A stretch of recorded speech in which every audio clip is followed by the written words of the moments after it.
नमः शिवाय। आज हम शिव पुराण कथासार का रुद्र संहिता का युद्ध खंड का दूसरा पाठ शंखचूड़ की कथा सुनेंगे। कश्यप की पत्नियों में एक का नाम तनु था। उस तनु के बहुत से महाबली पुत्र हुए। उनमें एक का नाम विप्रचित्ति था। उसका पुत्र दंभ हुआ, जो ज्योतिन्द्रिय, धार्मिक और विष्णु भक्त था। जब उसके कोई पुत्र नहीं हुआ, तब उसने पुष्कर जाकर पुत्र प्राप्ति के लिए तपस्या की। उसकी तपस्या से प्रसन्न होकर भगवान विष्णु ने उसे पुत्र होने का वरदान किया। तदनंतर समय आने पर साध्वी दंभपत्नी ने एक तेजस्वी बालक को जन्म दिया, जिसका नाम शंखचूड़ रखा गया। वो बालक अत्यंत तेजस्वी था। नित्य बाल क्रीड़ा करके अपने माता पिता का हर्ष बढ़ाने लगा। इधर शंखचूड़ बड़ा हुआ, तब वह पुष्कर में जाकर ब्रह्मा जी को प्रसन्न करने के लिए भक्ति पूर्वक तपस्या करने लगा। उसकी तपस्या से प्रसन्न होकर ब्रह्मा जी ने उसे देवताओं से अजय होने का वरदान दिया। फिर उन्होंने शंखचूड़ को दिव्य श्री कृष्ण कवच प्रदान किया। तदनंतर ब्रह्मा जी ने उसे आज्ञा दी कि तुम बद्रीपन को जाओ। वही धर्मध्वज की कन्या तुलसी सकाम भाव से तपस्या कर रही है, तुम उसके साथ विवाह कर लो। इसके अनंतर शंखचूड़ उस स्थान पर जा पहुंचा, जहां धर्मध्वज की पुत्री तुलसी तप कर रही थी। तुलसी से वहां शंखचूड़ की वार्ता हुई और ब्रह्मा जी की आज्ञा से दोनों ने गंधर्व विवाह कर लिया। इसके अनंतर शुक्राचार्य जी द्वारा शंखचूड़ का राज्याभिषेक हुआ। उनसे संपूर्ण लोक को जीतकर देवताओं को सारा अधिकार छीन लिया। देवगण ब्रह्मा जी की शरण में गए। ब्रह्मा जी समस्त देवताओं के साथ भगवान विष्णु की स्तुति करने लगे। भगवान विष्णु ने कहा, कमल योनि में शंखचूड़ का सारा वृतांत जानता हूँ। पूर्व जन्म में वह गोप था। गोलोक में मेरे ही रूप श्री कृष्ण रहते हैं। वही गोप इस समय शंभु की इस लीला से मोहित होकर शापवश अपने को दुख देने वाली दानवी योनि को प्राप्त हो गया है। श्री कृष्ण ने पहले से ही रुद्र के त्रिशूल से इसकी मृत्यु निर्धारित कर दी है। ऐसा जानकर तुम्हें भय नहीं करना चाहिए। यो कहकर ब्रह्मा सहित विष्णु शिवलोक को गए तथा भगवान शंकर की स्तुति करते हुए बोले, हे दीनबंधु, हम अधीनों की रक्षा कीजिए। श्री शंकर ने सबको आश्वस्त करते हुए कहा, हे देवगण, तुम लोग अपने अपने स्थानों को लौट जाओ। मैं निश्चय ही शंखचूड़ का वध कर डालूंगा। महेश्वर के इस वचन को सुनकर समस्त देवताओं को परम आनंद प्राप्त हुआ। इधर उन ब्रह्मा रुद्र ने गंधर्व राज चित्ररथ को दूत बनाकर शंखचूड़ के पास भेजा, परंतु शंखचूड़ ने कहा कि महेश्वर के साथ युद्ध किए बिना ना तो मैं राज्य ही वापस दूंगा और न अधिकारों को ही लौटाऊंगा। शिवदूत पुष्पदंत ने लौटकर अपने स्वामी महेश्वर को शंखचूड़ की सारी बात सुना दी। भगवान रुद्र ने अपनी सेना के साथ युद्ध के लिए प्रस्थान किया।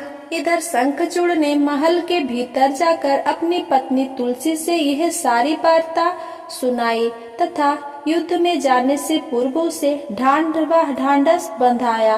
तदनंतर दानव राज ने कवच धारण करके अपनी सेना के साथ युद्ध के लिए प्रस्थान किया। घोर युद्ध प्रारंभ हो गया। उसी समय आकाशवाणी हुई, जब तक इस शंखचूड़ के हाथ में श्रीहरि का परम उग्र कवच वर्तमान रहेगा, इसकी पतिव्रता पत्नी तुलसी का सतीत्व अखंडित रहेगा। जब तक इस पर जरा और मृत्यु अपना प्रभाव नहीं डाल सकेंगे। अतः हे जगदीश्वर शंकर, ब्रह्मा के इस वचनों को सत्य कीजिए। शिव जी ने उस आकाशवाणी को सुनकर उसे स्वीकार कर लिया और विष्णु को इस कार्य के लिए प्रेरित किया। मायावियों में भी श्रेष्ठ मायावी भगवान विष्णु ने एक वृद्ध ब्राह्मण का वेश धारण कर शंखचूड़ से भिक्षा रूप में कवच मांग लिया और फिर शंखचूड़ का रूप धारण करके तुलसी के पास पहुंचकर सबके आत्मा एवं तुलसी के नित्य स्वामी श्रीहरि ने शंखचूड़ रूप में उसके सील का धारण कर लिया। तदनंतर विष्णु भगवान ने शंभु से अपनी सारी बातें कह सुनाई। तब शिव जी ने शंखचूड़ के वध के निमित्त अपना उद्दीप्त त्रिशूल शंखचूड़ के ऊपर छोड़ा, जिससे उसी क्षण उसे शंख राख की ढेरी बना दिया। शिव जी के ऊपर पुष्पों की वर्षा होने लगी और ब्रह्मा विष्णु इंद्रादि सभी देवता तथा मुनिगण उनकी प्रशंसा करने लगे। शंखचूड़ भी शिव जी की कृपा से शाप मुक्त हो गया और उसे अपने पूर्व स्वरूप की प्राप्ति हो गई। शंखचूड़ की हड्डियों से शंख जाति का प्रादुर्भाव हुआ। इस शंख का जल शंकर के अतिरिक्त समस्त देवताओं के लिए प्रशस्त माना जाता है। उस समय जगत में चारों ओर परम शांति छा गई। तुलसी एवं सालग्राम शिला के महात्म्यों का वर्णन। भगवान श्रीहरि ने जब तुलसी का शील हरण किया, तदनंतर तुलसी ने मन में संदेह होने पर यह समझ लिया कि ये साक्षात विष्णु है, परंतु उसका पतिव्रत नष्ट हो चुका था। इसीलिए वो कुपित होकर विष्णु से कहने लगी, हे विष्णु, चूंकि तुम पाषाण सदृश कठोर और दया रहित हो, इसीलिए अब तुम मेरे शाप से पाषाण स्वरूप ही हो जाओ। यह कहकर वो शोकार्त होकर विलाप करने लगी। इतने में वहाँ भक्तवत्सल भगवान शंकर प्रकट हो गए। उन्होंने समझा कर कहा, भद्रे, तुमने जिस मनोरथ को लेकर तप किया था, ये उसी तपस्या का फल है। अब तुम इस शरीर को त्याग कर दिव्य देह धारण कर लो। श्रीहरि के साथ वैकुंठ में विहार करती रहो। तुम्हारा यह शरीर जिसे तुम छोड़ दोगी नदी के रूप में परिवर्तित हो जाएगा, जो भारतवर्ष में पुण्य रूपा गंडकी के नाम से प्रसिद्ध होगा। श्रीहरि भी तुम्हारे साप बस पत्थर का रूप धारण करके भारतवर्ष में गंडकी नदी के जल में निवास करेंगे तथा सालग्राम शिला के रूप में प्रकट होंगे। विष्णु रूपी सालग्राम शिला और वृक्ष स्वरूपी तुलसी का समागम सदा अनुकूल तथा बहुत प्रकार के पुण्यों की वृद्धि कराने वाला होगा।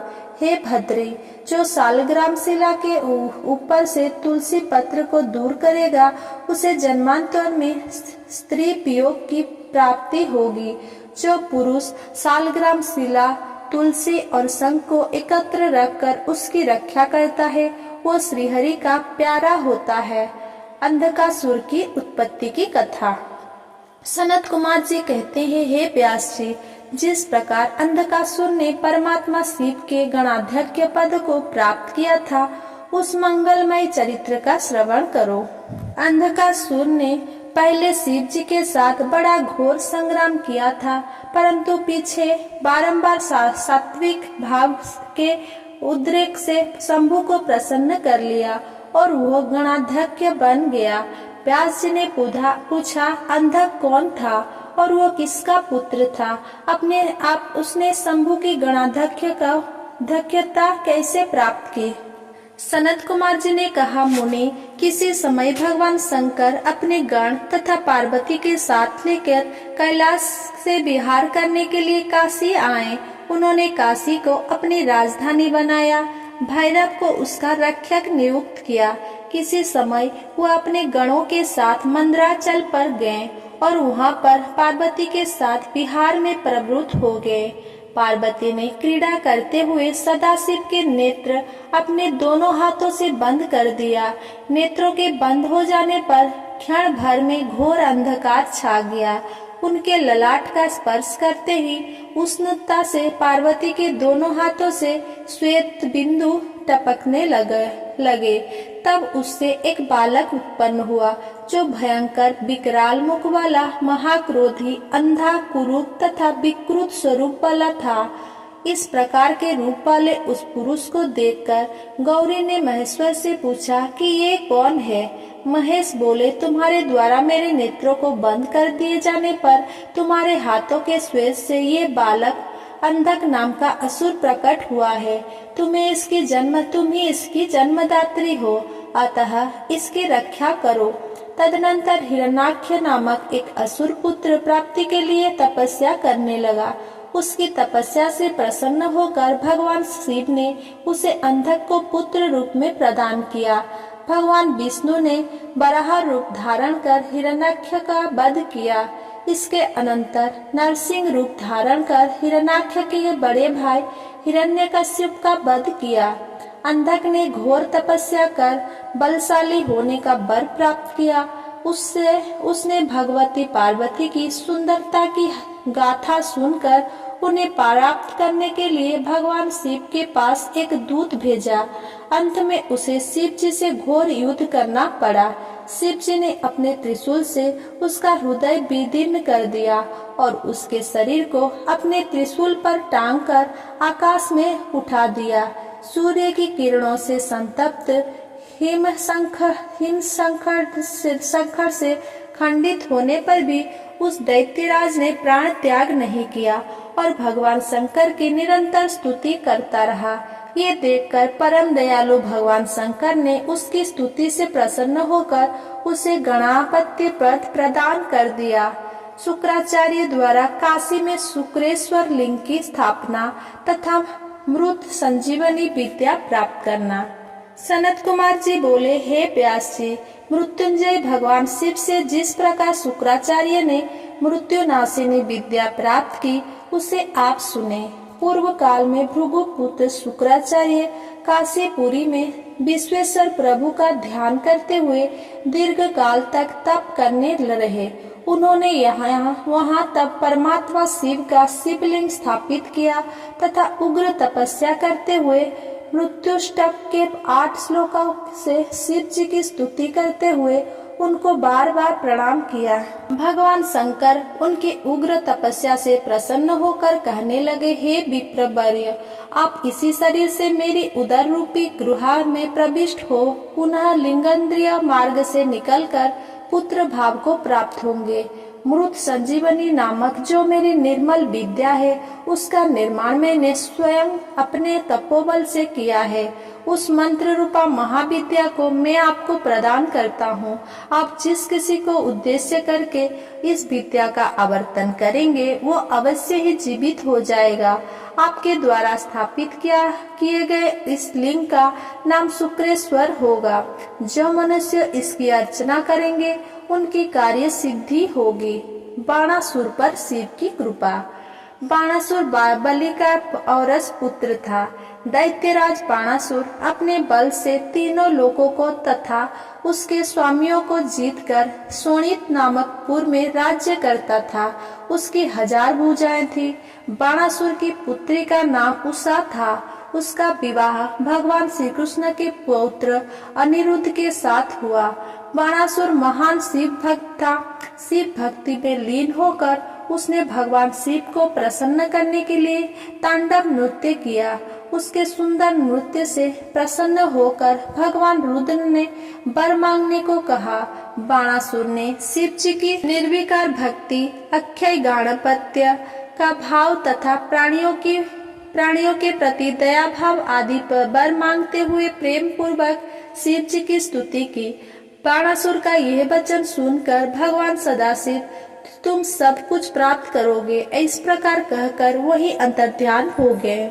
गजासुर वध की कथा तथा कृतिवासेश्वर लिंग की स्थापना। गजासुर महिषासुर का पुत्र था। जब उसने सुना कि देवी दुर्गा ने मेरे पिता को मार दिया था तब उसने बदला लेने की भावना से घोर तप किया। उसके तप की ज्वाला से सब जलने लगे। ब्रह्मा जी से वर पाकर वो गर्भ में भर गया और अत्याचार करने लगा। इसी क्रम में वो काशी आया और भक्तों को सताने लगा। दुखी देवताओं ने ब्रह्मा जी के साथ भगवान शंकर से प्रार्थना की। भगवान शंकर ने घोर युद्ध में उसे हराकर त्रिशूल में पिरो दिया। तब उसने भगवान शंकर का स्तवन किया। गजासुर के द्वारा वर मांगने पर भगवान शिव ने कहा, हे दानवराज, तेरा यह पावन शरीर मेरे इस मुक्ति साधक काशी क्षेत्र में मेरे लिंग के रूप में स्थित हो जाए। इसका नाम कृत्तिवासेश्वर होगा। यह संपूर्ण लिंगों में शिरोमणि और मोक्षप्रद होगा। यह सुनकर विष्णु और ब्रह्मा आदि समस्त देवताओं का मन हर्ष से परिपूर्ण हो गया। ब्रह्मा जी कहते हैं, हे मुनीस्तम, मैंने तुमसे रुद्र संहिता के अंतर्गत इस युद्ध खंड का वर्णन कर दिया। ये खंड संपूर्ण मनोरथ को प्रदान करने वाला है तथा भुक्ति मुक्ति रूपी फल देने वाला है। इस प्रकार रुद्र संहिता का यह ब्रह्मा और श्री नारद जी का कल्याणकारक संवाद पूर्ण रूप से संपन्न हुआ। अगर मेरा ये वीडियो आपको पसंद आया हो तो मेरा वीडियो को लाइक कमेंट शेयर करें एंड मेरा चैनल को सब्सक्राइब करें। धन्यवाद।